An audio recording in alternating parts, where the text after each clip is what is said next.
Hola, ¿qué tal? Te saluda Magnolia Rivera y me da muchísimo gusto que me acompañes nuevamente en este podcast que en esta ocasión se va a tratar de ¿por qué escribo? Un día le preguntaron a José Jiménez Lozano, ¿por qué escribes? Y él contestó, porque sí. Y tenía razón, es que a veces no hay que darle tantas vueltas a la pregunta, pero tal vez si tú tienes la inquietud de depositar tus ideas, emociones, sentimientos en el papel, has reflexionado en las razones posibles. El autor francés Yves Navarre escribió unas meditaciones en torno a un tema ajeno a lo que ahora mismo estamos tratando, pero que encajan perfectamente si las colocas en el contexto de por qué escribes. Decía Navarre, mis razones permanecen ocultas en el misterio de estas páginas, en el silencio de estos signos, en los giros y vueltas de estas líneas. Espero que las ames como yo las he amado, que las vivas como yo las he vivido, que te permitan examinar el cauce de tu vida como yo he examinado el mío. La escritura es en mucho un camino de vida, una vereda sin regreso. Empiezas y no puedes volver sobre tus pasos. Todo es hacia adelante, o mejor dicho, hacia las profundidades de ti mismo y de todo cuanto te rodea. Escribes por una urgencia. No es cierto que por aburrimiento, ni por soledad o por hartazgo de la multitud. No escribes por vanagloria ni por esperar algo a cambio. Si esperas algo es quizá solo echar un poco de luz al pozo de lo que aún no sabes, de lo que quieres comprender. Y esa inquietud puede que haya nacido contigo, lo más probable es que sí, que ya la traías a cuestas en la alforja de tus imprescindibles, como el aire que necesitas para respirar. Además, en la vida nos van ocurriendo diversas circunstancias, hechos que parecen influir o influyen en nuestro destino. Una cosa lleva a la otra. ¿Por qué escribo? Porque siento esa necesidad.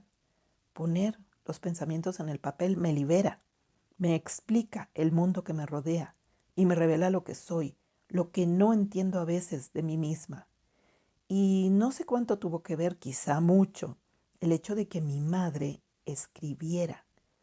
Siempre aprecié especialmente el hecho de que ella hiciera tantas cosas creativas, que leyera tantos libros, que dibujara, que pintara, que bordara, que disfrutara tanto consigo misma, aún teniendo esposo e hijos, darse la oportunidad para ella. No sé cómo hacía para organizar su tiempo y para cumplir cabalmente como lo hizo con su papel de esposa y de madre.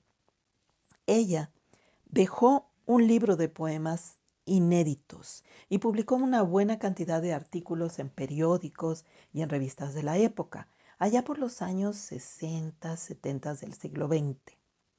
Me gustaba mucho verla ensimismada en su febril máquina Olivetti. Me emocionaba escuchar el tac, tac, tac que anunciaba una nueva historia. De sus escritos conservo su cuaderno de poemas, muchos de ellos anotados a mano y hojas que mecanografió de esos versos.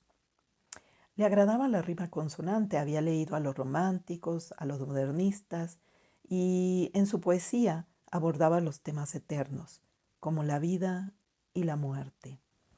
Uno de sus poemas comenzaba así: no llores ante mi tumba cuando muera, que a son tan triste no marchen mis despojos, pues ya no he de sentir y ni siquiera podré mirar con estos mismos ojos. De las historias de mi madre publicadas en las revistas solo guardo un relato, en una copia de letra apenas visible. Es una crónica mitad ficción y mitad hecho real. Se llama escuetamente Maremoto sobre Mazatlán. En aquel entonces y en el pequeño puerto nadie había escuchado hablar nunca de un maremoto, de un sismo en el fondo del mar. Pero la palabra en un instante estaba en boca de todos. Yo no recuerdo absolutamente nada de aquel hecho histórico. de ese maremoto que estuvo a punto de suceder. No recuerdo porque yo era una bebé, pero al leer la crónica de mi madre, aquello me parece tan actual. Te voy a leer el principio del texto. Decía así: a las 5 de la mañana del Viernes Santo de 1964, me despertó la voz nerviosa y apresurada de mi esposo. Rebeca, levántate, agarra al niño y vámonos. Viene un maremoto. En aquel tiempo, mi esposo y yo administrábamos un pintoresco motel en las afueras de Mazatlán. El lugar estaba lleno al tope con los turistas que cada año aprovechan la época de Semana Santa para visitar las playas. Mi marido corrió a dar la voz de alarma a los huéspedes. Salté de la cama, tomé una pequeña maleta y empecé a acomodar en ella a toda prisa latas de leche y biberones. Mientras me vestía, percibí un murmullo cada vez más fuerte que venía de la ciudad. En él se mezclaban el aullido de sirenas con los gritos de la muchedumbre. Entre el caos se destacaba el mensaje de un altavoz. Atención, atención, debemos salir de Mazatlán. Lleven únicamente lo indispensable. Dentro de pocos minutos un maremoto caerá sobre el puerto. Queda poco tiempo. Tomé en brazos a mi hijo de apenas 3 meses de nacido y salí corriendo.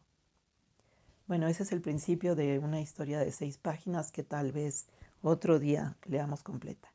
La cuestión es que esta mujer, mi madre, que siempre tuvo entre las manos un pincel o un bolígrafo, que siempre estaba creando, me dejó una huella imborrable, marcó mi vida y la de mis hermanos también, porque todos ellos son creativos de alguna manera o de muchas.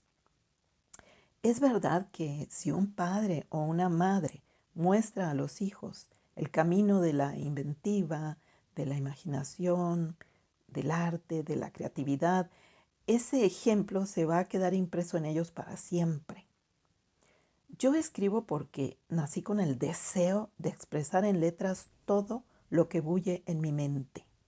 Pero también estoy segura de que aquella máquina que yo escuchaba sonar todas las noches en la habitación de mi madre, ese tac, tac, tac, tac que anunciaba el nacimiento de una nueva historia, enriqueció mi deseo ya innato de recrear mundos que caben en el universo ilimitado, vasto de la literatura.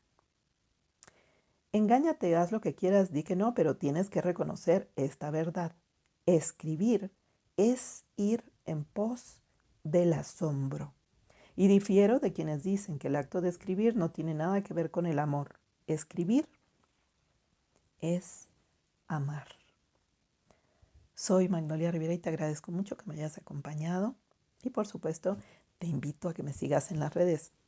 Ya sabes que me encuentras como Magnolia Rivera en Instagram, YouTube, Twitter, Facebook y Spotify. Muchas gracias.